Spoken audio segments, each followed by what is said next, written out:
Good morning. I want to commence my address this morning by thanking the school principals and staff for how well they have cared for the school children throughout the COVID-19 pandemic that affected and disrupted freedoms, habits and certainties. You have engaged very closely with parents and guardians throughout the health emergency to ensure that their education of their children continued. I commend the Catholic schools for their tremendous work in providing for and encouraging young people, supporting their parents, and being of service to the community more broadly. To be a school leader or chairman of a board of management can at the best of times be a lonely occupation, but none more so than during the present health crisis, when for many months every activity had to be carried out remotely without the actual physical presence of teachers, pupils and parents. I congratulate you on how well you have embraced technology to ensure the continued interaction and teaching. Your engagement and that of school staff in remote and online learning platforms has done a great deal to support the children and their parents, and has greatly assisted them in navigating what for them was a very abnormal educational landscape. The children's well-being and indeed their mental health has been a key priority for you and your staff. In this way, you have given a strong witness to the nature of Catholic education. There was a focus and a concern for children who didn't have resources like access to the internet, or those who did not own a laptop or an iPad. Notwithstanding these issues, the real benefit of technology has been established by this pandemic. At the same time, your decision to return to school, despite being apprehensive about the coronavirus, putting the children first, is a recognition that no technological device can replace the dynamics of the classroom. When the crisis passes, the perspective of the school's community should not be to revert back to the way it was before, but to innovate and improve, learning from present issues. This challenge requires the commitment of all the educational partners. When students first went to a teacher training college, as it was known at that time, they would have said that they got the call to training. Teaching is a call, a vocation. Teachers have a very real and practical way proclaimed the good news. They were called to be leaders in our Catholic schools, and they deserve great praise and recognition for their commitment. We have seen evidence of the increased use this year of the resources for Catholic Schools Week, as they were online and thus very suited to online learning. From my time working in parish, I know the importance of Grandparents' Day for Catholic Schools Week. This year, however, they could not come into the schools, and they were really missed by both children and teachers. Children have come to appreciate schools much more, its importance for socialising in particular. And nowhere is this function more important than in the schools who cater for the education of pupils with special needs. Following the easing of restrictions, they were the first classes to return. ASD units and special schools provide a most vital service to these pupils. And I would appeal this morning to boards of management to be as welcoming of a request from the National Council for Curriculum and Assessment and the Department of Education and Skills to open an ASD unit in their school so that children can be educated locally with their family and friends. The DES, the NCCA and the HSE, in making these requests to boards, must also ensure that proper accommodation and all the necessary support services are in place, so that pupils will receive an education that meets their needs and that proper services are put in place to provide speech therapy, physiotherapy and play therapy if they are required. Out of all the above will come a real sense of the importance of engaging the whole school community in doing their very best for the children in their care. Parents have come through homeschooling to a new awareness of the vital role of the school and the teacher. This has to be and will lead to a real appreciation and understanding on their part. In addition, all the above has seen the teaching cohort carry out in practice the real caring mission of the Catholic school. Schools really went the extra mile. For example, some schools arranged that pupils who were availing of the school breakfast and lunch services had the food service continued during the lockdown. Other schools supported families affected by COVID-19 and kept in contact, especially when a member of the pupil's family died because of COVID-19. Chairpersons and principals were available through telephone and email all during the pandemic to teachers, staff and parents for any issues concerning the school, especially preparing for the establishment of ASD units for opening in September 2020 and now again for September 2021. Pope Francis has described the principal element of education as learning to be generous, especially in terms of the desire to do great things and responding to what God is asking of us. This generosity, the Holy Father tells us, is shown by doing well the simple things, the daily chores and responsibilities, and the ordinary encounters with people. And above all, developing the human virtues such as loyalty, resilience, respect, faithfulness, and commitment. Schools have modelled this generosity, and these virtues by the manner in which they have responded to the unparalleled situation they have had to deal with since the sudden closure of the schools was first announced on the 12th of March 2020 and again in January 2021 in response to the third wave of a lethal virus.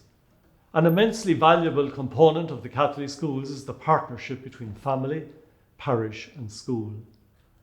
This is not something that happens without effort. There is a need for Catholic schools to work continuously at connecting strongly with local parishes, opening up what the school can give to the faith community and what it can receive from the faith community. It is worth paying attention to seeking to revitalise the connections locally between home, school and parish, such that the school can be a support to families in connecting with parish and to parishes connecting with families. In this way, the Catholic school will become fully engaged in its role of supporting young people and their families when they decide in favour of sacramental participation in the life of the Church. First Holy Communion and confirmation cannot be a one-day school event organised in a local church. Young people and their families should understand that the young person is registering for initiation into the life of the parish community, deepening their life as a Christian, committing to becoming step by step an engaging disciple of Jesus and an active member of the Church, supported on this journey by the school. Parents, when you enroll your children in the parish for these sacraments, you are enrolling them on a lifelong journey of faith, hope, and love. And also in making that decision, you are re-entering yourself into an awareness of the love you have for God and the love God has for you throughout all the ups and downs of life. The parish and the Catholic school are supports for you in developing your own relationship with God and that of your young people. There is always room for adult members of the Church, and parents and grandparents, clergy, teachers, all of us, to reflect further on our faith and re-engage with our own adult faith development. This Catholic school adds value. It promotes a positive spiritual reflection on life, speaking to all that we learn from Jesus as young people and throughout the whole of life.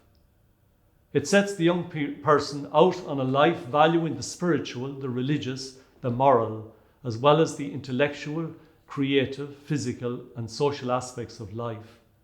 The Catholic school speaks from its deepest values to all, opening its doors not only to young Catholics, but to those of other denominations, other religions, and other world views, in a hospitable, respectful, inclusive manner, inviting them to participate in appropriate ways in what it offers them. In all of this, religious education is important. The suggestion in the draft primary curriculum framework that religious education could somehow be separated out or even left out of a school curriculum seems like a backward step. We need young Catholics to be offered a holistic education wherever they go to school that takes account of the spiritual and religious. In fact, I would suggest that we need all our young people to be religiously literate and to learn at least to respect the beliefs and understandings of others. Otherwise, we leave ourselves open to the possibility of a future where coming generations find themselves ignorant of their own tradition and that of others. The place of religious education in Catholic schools is central, and the curriculum should facilitate it generously and with ease, not simply as a possible add-on. In all schools, religious education in one form or another has a contribution to make to the holistic development of young people. In the plural reality of society today, we need to build up respect for others rather than diminish it by mistakenly downplaying significant questions, such as the fundamental importance of religious education in schools, provided in ways that are wholesome and open to difference. Respect for all people, for human life at all its stages, and for the deepest understanding of the sacredness of human life is well known, is a fundamental teaching of the Catholic Church. I welcome Flourish, the resource for relationships and sexuality education for Catholic primary schools, available now on the CPSMA website. Flourish is a series of resources designed to assist teachers in following the NCCA curriculum while being respectful of our Catholic ethos. They were designed to fill a need which became apparent after wide consultation with parents, teachers, and school leaders in our sector. Flourish celebrates life and love. The introduction to the 1999 primary school curriculum included some specific aims: to enable children to apply what they learn to new contexts in order to respond creatively to the variety of challenges they encounter in life; to enable children to develop spiritual, moral, and religious values; to enable children to develop personally and socially and to relate to others with understanding and respect. Speaking about the theme fostering well-being, Flourish notes, this competency is understood as developing a pupil's ability to be as physically, socially, emotionally, and spiritually healthy as they can be. It fosters self-awareness and promotes the importance of children seeing themselves as capable and resourceful. This supports their ability to deal with the normal challenges of life, become resilient, and cope in a variety of situations and circumstances.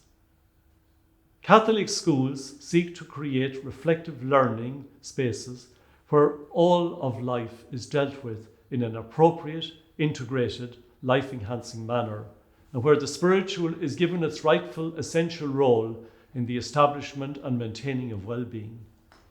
One particular actualization of a life that is flourishing is sacramental marriage.